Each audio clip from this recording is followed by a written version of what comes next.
videos out there that suggest that these guys, or at least some of the people who work for them, are not doing everything right. But very often, if you look at the context of what's going on, you understand that these people are under an incredible amount of duress, an incredible amount of chaos, and because of a few very far left agitators, a lot of these guys are unable to do their jobs without being harassed, without being doxxed, and sometimes without being assaulted. That's totally unacceptable. And that's one of the things that I want to send a message to is, yes, come out and protest me, protest our immigration policy, but do it peacefully. If you assault a law enforcement officer, the Trump administration and the Department of Justice is going to prosecute you to the fullest extent of the law. And I wanted to show some support for these guys who, frankly, are operating in a very, very tough environment. I heard a lot of stories today about that I think drives home just how chaotic the environment on the ground here has already gotten. For example, did you know that within the last, I think, week or so, maybe even more recently than that, you had a couple of ICE officers who were off duty, who had been doxxed online, who were sitting and having a meal at a restaurant in Minneapolis when a bunch of agitators showed up, locked the door, made them feel like they were in danger for their lives, and then, of course, it was federal law enforcement officers who had to come up, lower the temperature on the situation, and actually get those two off-duty officers to a point of safety. Now imagine, if you would, your life and your perspective on law enforcement if you can't even go to a restaurant without some agitators locking the door and making you feel like your life is in danger.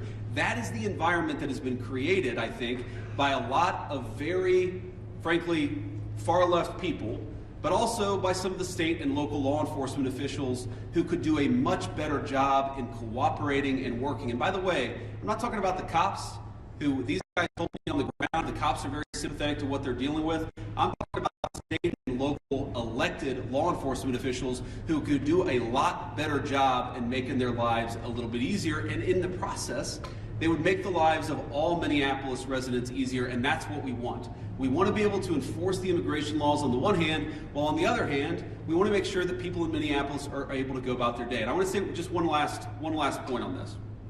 So I heard from a business leader today who told me a very tough story, and I think so much of what's gone wrong in Minneapolis is people not trying to understand the perspective of somebody else. Try to understand what somebody else is experiencing, whether they're a law enforcement officer or anybody in the community here in Minneapolis. So they told me a story about this manufacturing facility where an illegal immigrant was being arrested, and as these employees are going into the manufacturing facility, all of a sudden an illegal immigrant shows up, they don't know it's an illegal immigrant, and then a bunch of ICE officers descend. Now these people just want to go to work, they want to go to work safely, and now all of a sudden there's a major law enforcement operation happening right outside their place of business. Now from one perspective, I certainly understand why a business leader or why an employee would say, whoa, what's going on? It's a little scary no matter your position in life if a bunch of cop cars show up and they're arresting somebody. Now the additional context is that we know that people online have been encouraging illegal immigrants that one way they can evade arrest is by showing up at a legitimate place of business, making it impossible for these guys to actually enforce our immigration laws. So while I can understand the perspective of somebody who doesn't want to see an arrest happen at their place of work, I can also understand the perspective of our immigration enforcement officers who have to do their job and can't allow a heckler's veto over our immigration enforcement.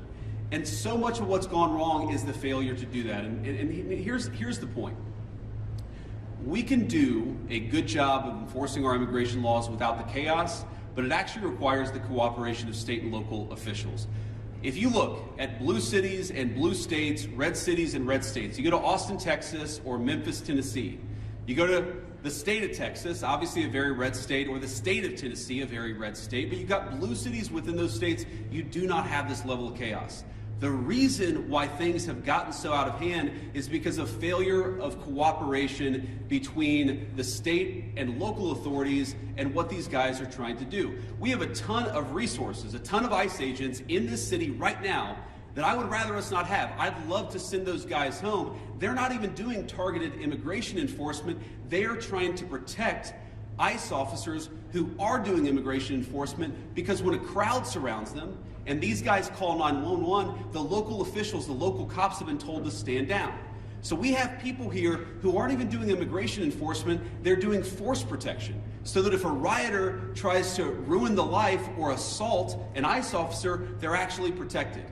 Now, why doesn't it make more sense for the local cops to get involved in that situation? Why not just have the mayor or the local officials tell the police officers, you know what, if an ICE officer is being assaulted by a far-left agitator, you are invited, you should actually help them. That's what would work out in any normal situation, and that's what happens in nearly every jurisdiction, red or blue, in the United States of America. The reason it hasn't happened here is because the local authorities have been told, stand down, do not help ICE, promote the violence, promote the agitation, but don't do anything to lower the temperature and lower the chaos. That's a problem.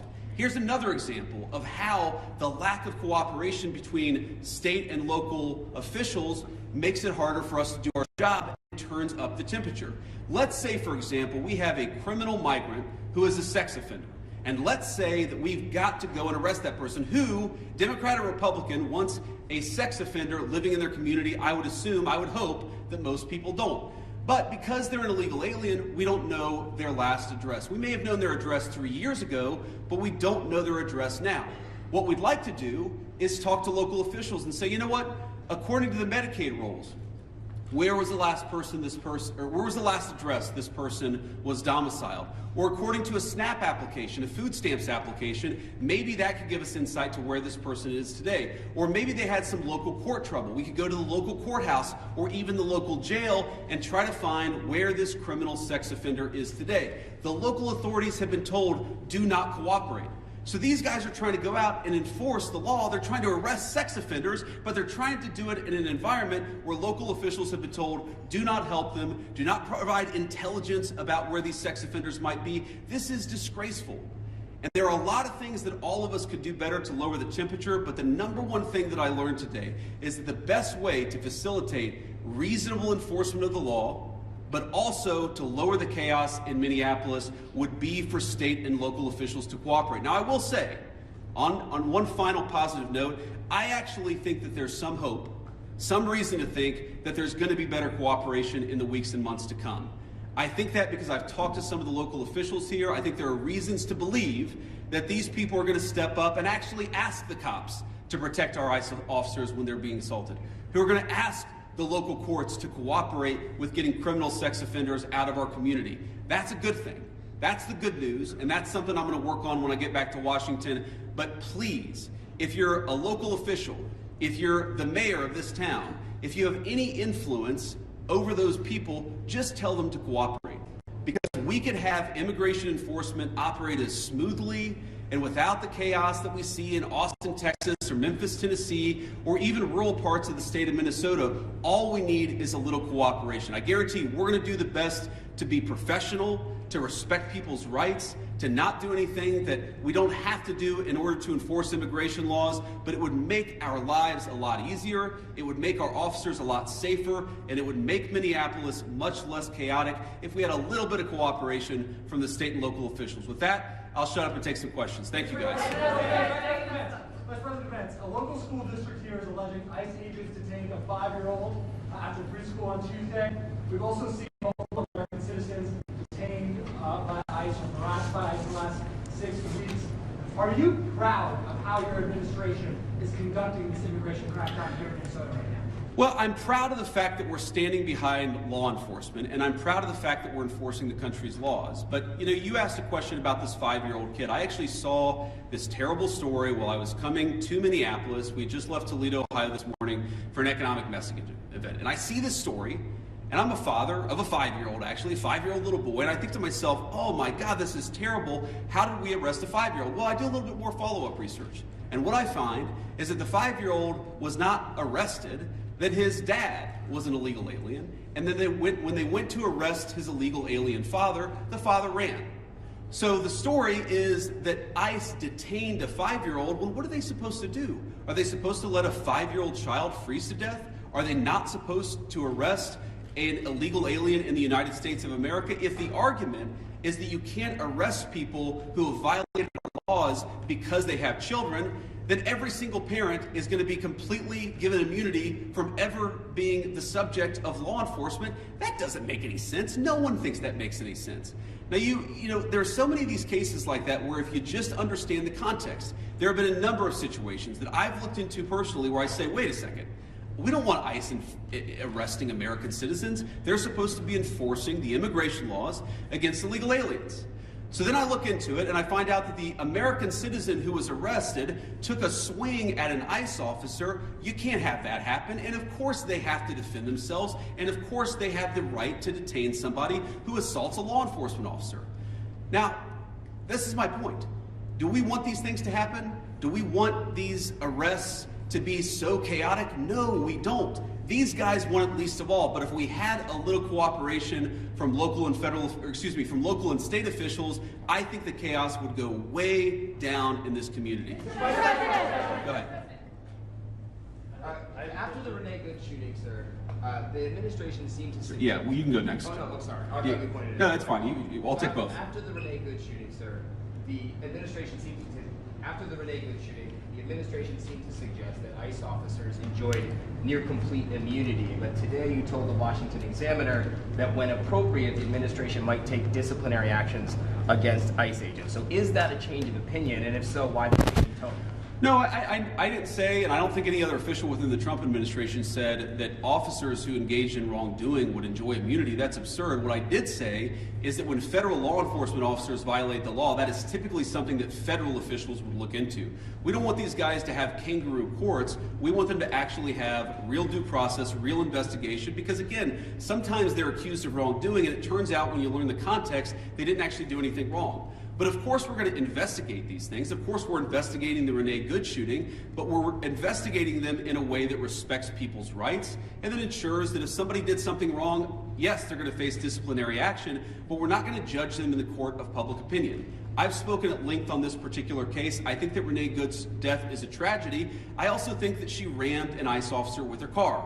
So the tragedy here is multi-layered. The tragedy is there was a misunderstanding. The tragedy is that Renee Good lost her life. The tragedy is that you have ICE officers who are going into communities where they're worried that if they call 911, no one's going to come to help them.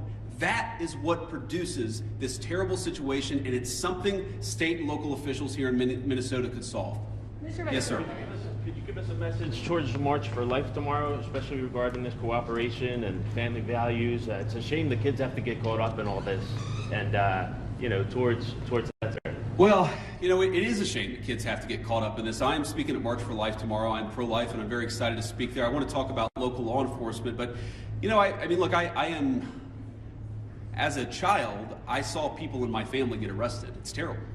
It's heartbreaking, it's chaotic, it's traumatic for the kids. I can recognize that, and I can recognize that we got to support these kids, while on the other hand saying that just because you're a parent doesn't mean that you get complete immunity from law enforcement.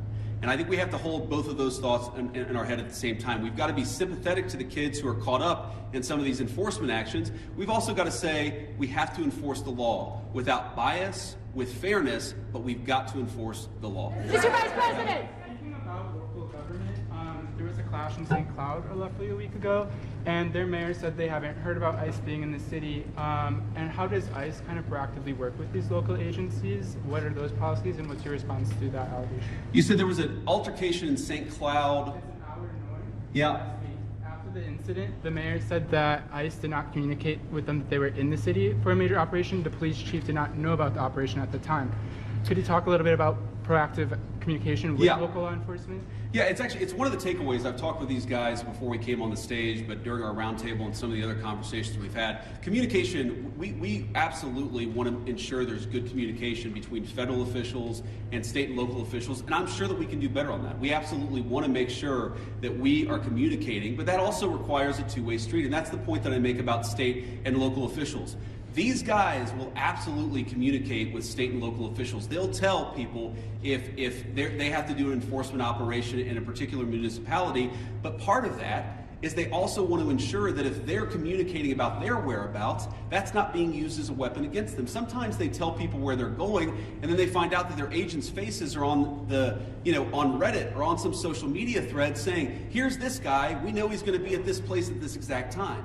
So that communication has got to be a two-way street. These guys are going to communicate with business leaders, with local officials, with state officials. But we also need the local officials and state officials to do a good job of protecting people when they're in their communities. We're not asking, by the way, we don't want any police officer in this community, in this state, to help us do immigration enforcement. We've got that.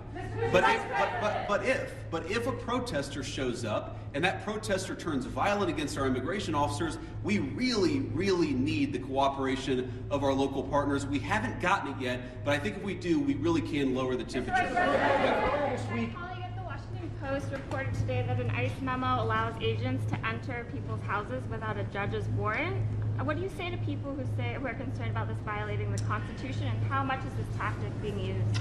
Yeah, so I saw that story, and the story is like so much that I read in the mainstream media. It's missing a whole lot of context, and we appreciate the context. It makes sense. No one is saying, I mean, look, there are exceptions. For example, a crazy exception, if somebody is fired at from inside a house, they don't need a warrant to go inside that person's house. There are very narrow exceptions to the warrant requirement where law enforcement officers don't need a warrant if, for example, they're an imminent threat of their lives. But what we've said and what ICE has proposed, what the Department of Homeland Security really has proposed in the Department of Justice, is that we can get administrative warrants to enforce administrative immigration law. Now, it's possible, I guess, that the courts will say no, and of course, if the courts say no, we would follow that law, but nobody is talking about doing immigration enforcement without a warrant. We're talking about different types of warrants that exist in our system. Typically what happens, not always, but typically in the immigration system, those are handled by administrative law judges. So we're talking about getting warrants from those administrative law judges, and then of course, with other cases, you get judges, or you get warrants from a judge. That's very consistent with the practice of American law. I'm sure the courts will weigh in on that, but we're never going to enter somebody's house without some kind of a warrant, unless, of course, somebody's firing on an officer or they have to do something in order to protect themselves. Follow up on that. Do you believe that you can forcibly enter with an administrative warrant, or would that be a violation of the Fourth Amendment? Well, our understanding is that you can enforce the immigration laws of the country under an administrative order if you have an administrative warrant. That's what we think. That's our understanding of the law. That's our best faith attempt to understand the law. Again, this is something courts will weigh in on. I won't speak to that. But yes, most immigration law in our country is not done through the criminal system with the judge. It's done through the administrative law system. We're going to continue that practice just as they did in the Biden administration or any other administration. Was there anything that you heard or saw today that would cause you to counsel the president to invoke the Insurrection Act? And then also, did you meet or talk to the ICE agent who was involved in the Renee Good incident? I did not talk to him today. I talked to some of his colleagues. Your question on the Insurrection Act is interesting. I've tried to understand this as well as I possibly could, and my understanding is what the Insurrection Act, what invoking the Insurrection Act would allow the federal government to do, is that it would allow the federal government to use the military for local law enforcement operations. Right now, we don't think that we need that. Now, the president could change his mind. Of course, things could get worse, but right now, we think that federal law enforcement officers can do the job of federal law enforcement. Now, what I do worry about, again, is if the chaos gets worse, if more and more ICE agents start getting assaulted, if other law enforcement officers start getting assaulted, that would be a real problem. But again, we have so much federal law enforcement resources here right now. We have so many people here that we do not want to have here. I do not want so many ICE officers in Minneapolis right now. I mean, good Lord, it's really, really freaking cold outside.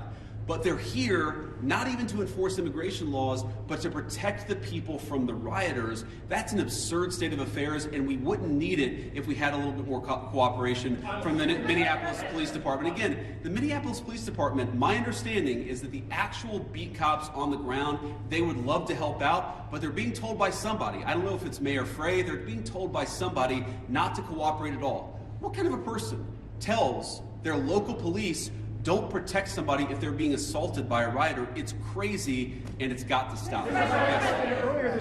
Earlier this week, local law enforcement accused federal agents of racial profiling. Why are there so many U.S. citizens being caught up in this operation?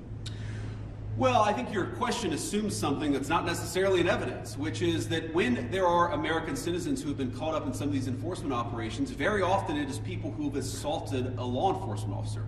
They're not being arrested. because they violated the immigration laws. They're being arrested because they punched a federal law enforcement officer. That is a totally reasonable thing. Now, to the accusation of racial profiling, look, it's something that we take very seriously. We will take accusations of racial profiling back to Washington. We'll certainly look into them as they come up. But this is not a group that's going around and looking for people who violated the law based on skin color. They're looking for people who violated the actual law, the law of our immigration system in this country. And so long as we had more cooperation, I think they could do these things in a much more targeted way. They would actually know where some of the bad guys are. I mean, again, you hear things that are hard to believe, but I've confirmed that they're true. Sex offenders who we're trying to get off the streets, who the local officials won't tell us their last known address. So then the local officials say, oh my God, these guys are doing widespread targeted enforcement operations, when in reality, we would love to just go to one house. The local officials won't tell us which one house to go to. Mr. Vice President, to that question, the local police chiefs have said their own off-duty officers, so police officers, are being targeted because they are a person of color and asked to show their papers. Is that a concern of the administration and the Department of Homeland Security if local law enforcement says their own officers are being targeted, and they described it as, quote, civil rights violations in our streets? So I saw one story about this and one local police officer who said this, and look, certainly is it a concern? Absolutely. The first thing we have to figure out is whether it happened or not. And then if it happened, whether there is a good explanation or a bad explanation. And of course, if somebody violated the law, if somebody racially profiled, if somebody violated the rights of one of our fellow citizens, that is something we will take very seriously. What I also would say is that many of the most viral stories of the past couple of weeks have turned out to be, at best, partially true. So we want to try people based on reality, based on the truth, based on context. We're not going to prejudge people just because of a viral social media story that turned out to be half false. Sir. Quick question about the roundtable you just had. I presume that happened. Did you invite anybody with an opposing point of view to get an idea of why people are upset here? And just as a quick follow-up, have you reached out to Governor Walz at all in an attempt to turn down the temperature? So I haven't talked to Governor Walz on this particular trip. A number of members of our administration, I believe our chief of staff, spoke to the governor and has been in constant contact with his staff over the past week. We've been in my office in constant contact with people here on the ground in Minneapolis. There were certainly people at our roundtable with opposing views, and look, I don't even know, whether it's public, but yes, we met with people with opposing views here at the roundtable. I wanted to get a perspective from everybody, but also, of course, offer my opinion that with a little bit more cooperation, we could lower the chaos. We're going to keep on doing that. If Governor Walz wants to call me, we'll absolutely continue talking. I will say that my sense of this situation, having talked to these guys for a long time, is this is primarily a law enforcement issue. This is the Attorney General, this is the local mayor, this is all of the organs of local and state law enforcement. That's who we focus on, but we've certainly been in communication with the governor and his office as well. Vice President. Yeah. So local law enforcement obviously hasn't been really helping out with the agents who've been assaulted repeatedly. What's the plan if nothing changes there here locally and this operation has attracted thousands of agents? Are there any plans to go to any other cities from here? Well, right now we're focused on Minneapolis because that's where we have the highest concentration of people who have violated our immigration laws, and that's also, frankly, where we see the most assault of our law enforcement officers. I mean, our plan is very simple. If you assault a federal law enforcement officer, we're going to do everything that we can to put you in prison. It's very simple. And most of these protesters, as much as I may disagree with their politics, most of them have been peaceful, but a lot of them have not been peaceful. And if you go and storm a church, if you go and insult a federal law enforcement officer, we're going to try very hard. We're going to use every resource of the federal government to put you in prison. Respect people's rights. Respect people's rights to worship. Respect people's rights to do their job without being assaulted.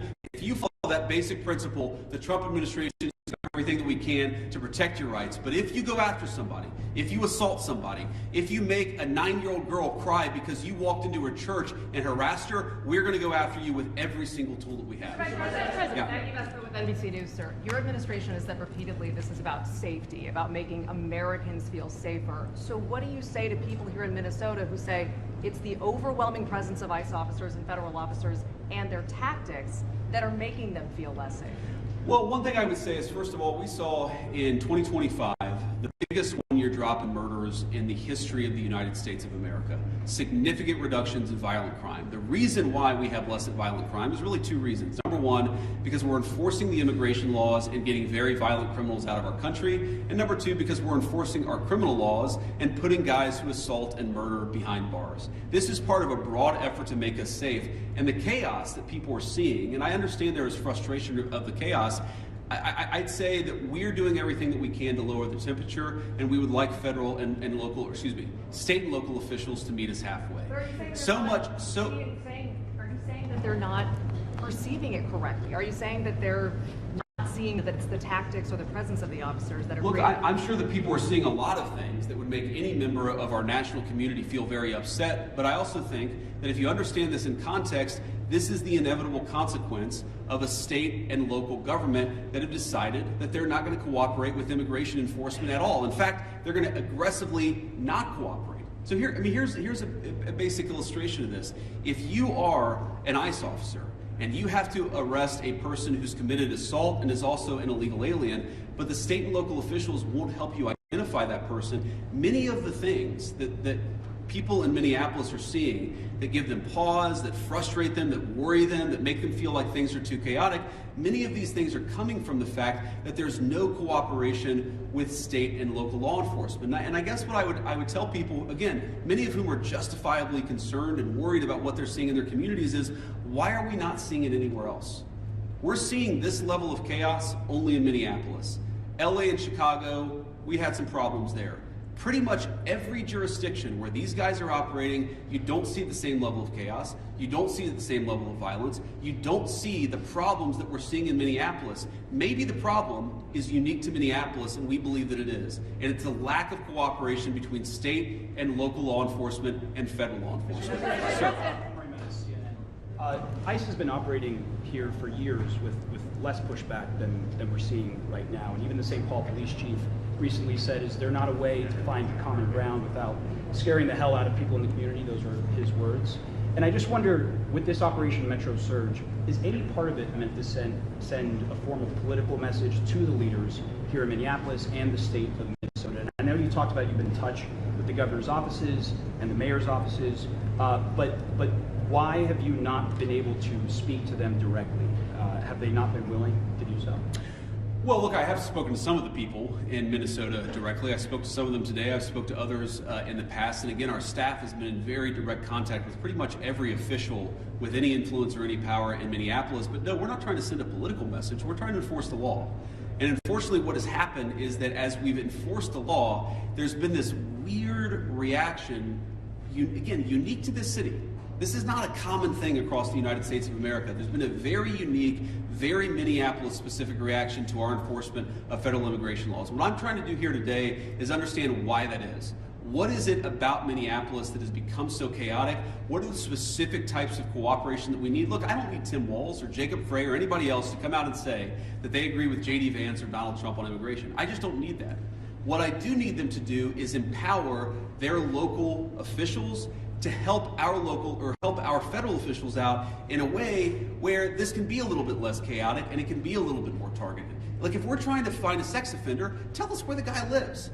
Simple things like that, simple changes in how they're approaching immigration enforcement would make this work a lot better. It would make Minneapolis' streets a lot safer, and it would make this whole thing a lot less traumatic for this community. I'll take one more question. Mr. Vice President, you've said that it's time to turn down the temperature. Does that include changes to both ICE and CBP tactics that we've seen employed on the streets, including less than lethal tactics, pepper spray, pepper balls?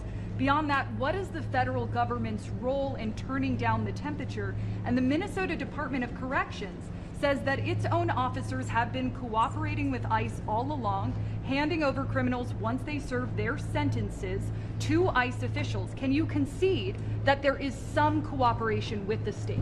Yeah, look, if I was going to list the 5 agencies locally and statewide that I'm most worried about, I wouldn't put the Department of Corrections on that list. I think that while there are certain things we'd like to see more from them, they've hardly been the worst offenders. You agree with that, guys? That's a fair assessment. But I think you talked about tactics and you talked about the response to things. Look, we don't want to employ tactics that we don't employ the kind of tactics that are only necessary when violence is committed against officers. That is these guys' directive, and that's what we're going to try to do. And again, you see, the president said this a couple of days ago, whenever you have a law enforcement operation, even if 99.99% of the guys do everything perfectly, you're going to have people that make mistakes. That is the nature of law enforcement. What I do think that we can do is, working with state and local officials, we can make the worst moments of chaos much less common, and all they've got to do is meet us halfway. These guys want to communicate with them. They want to talk to the local business leaders. Many of these guys, many of the people standing behind me are members of the Minneapolis community. Many of the officials that I met today who work in federal immigration enforcement, this is their home.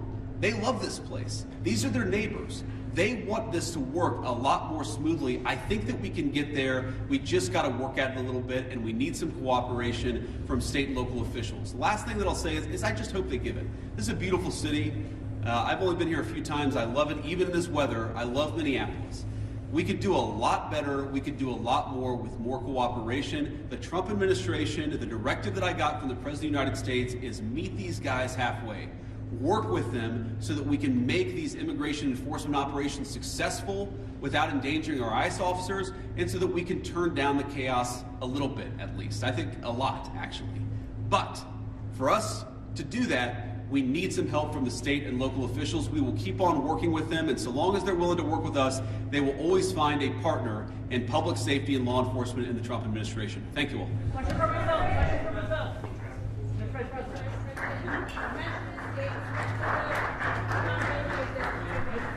Question for Brazil. Brazil? Yeah. Go back, man. It's cold up here.